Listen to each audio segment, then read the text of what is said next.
Alright guys, in today's video we're going to start looking at exponential functions. Our exponential functions still have the same attributes A, B, C, and D that we're going to be looking at, and they kind of have the same effects.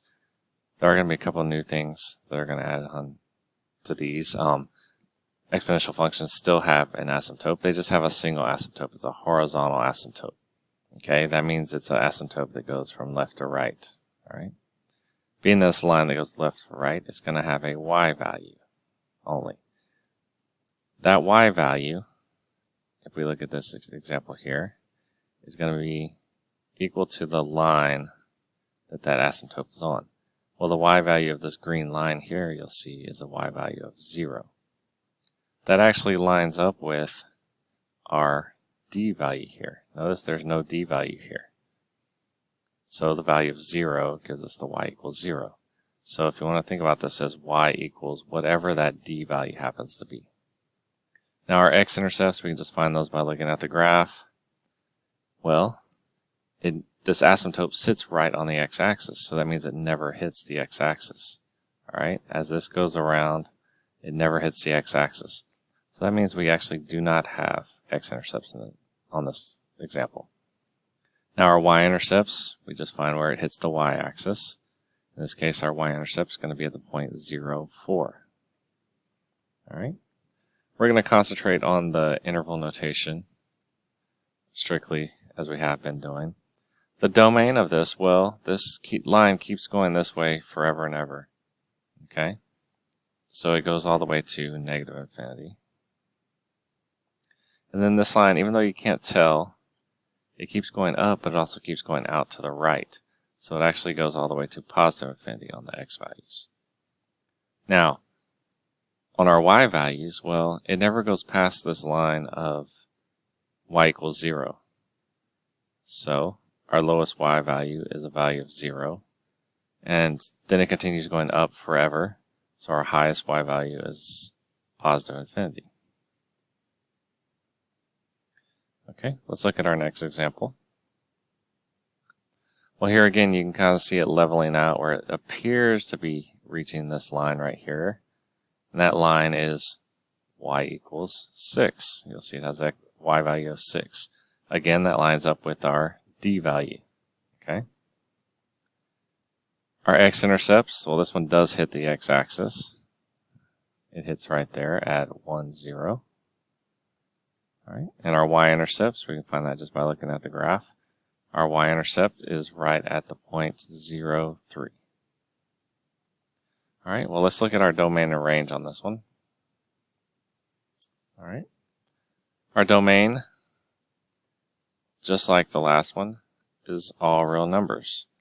Because this graph here is going to continue going on to negative infinity forever. And as this goes down, it's going to continue going out this way, meaning that it's going to keep going until we hit positive infinity. Now on our y values, well, this keeps going down forever, so our lowest y value is negative infinity. But then it reaches but never touches that line of 6, so it never goes above 6. So our highest value is going to be 6.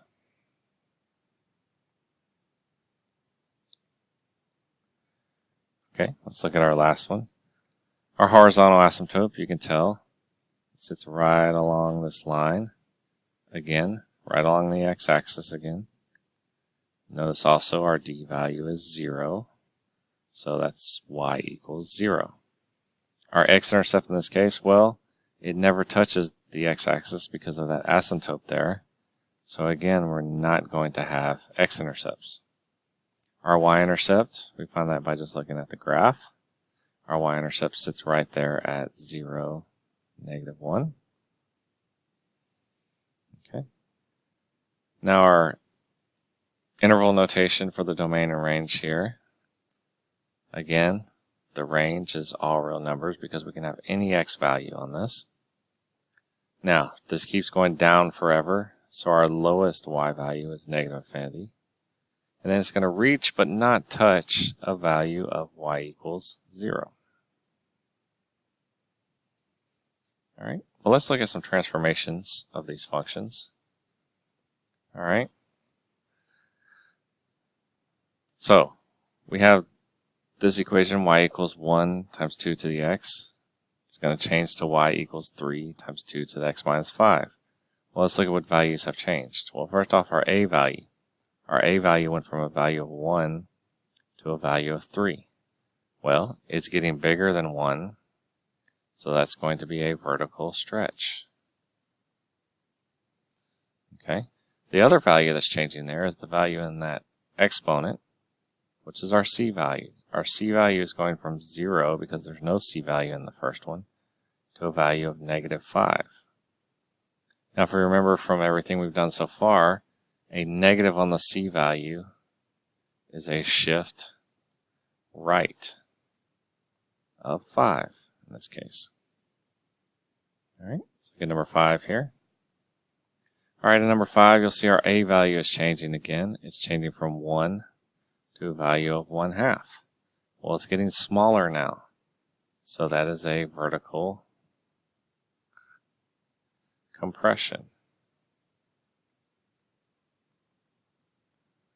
I almost wrote a stretch there. It's a compression.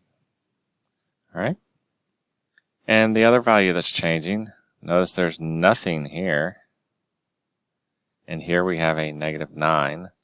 That's our d value going from 0 to negative 9. All right. Well, our d value, when our d value goes negative, when it gets smaller, that is a shift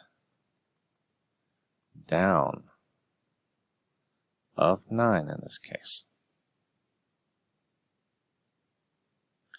All right, let's look at our last example. In this one, we have our a value changing from 1. It's changing to a negative 2. All right, well, remember when a goes negative, that's going to be a reflection over the x-axis. Okay, our a value is also getting larger from 1, so that's a vertical stretch. All right. The other next value that's changing is our c value. We don't have any c value in the original function, and then the c value is going to a positive 1. Well, remember, a positive on the c value is a shift to the left 1. And then we have our d value is changing. Well, there's no d value in the first one, okay? And it's changing to a d value of plus 4. Well, our d value going up is a shift up of 4.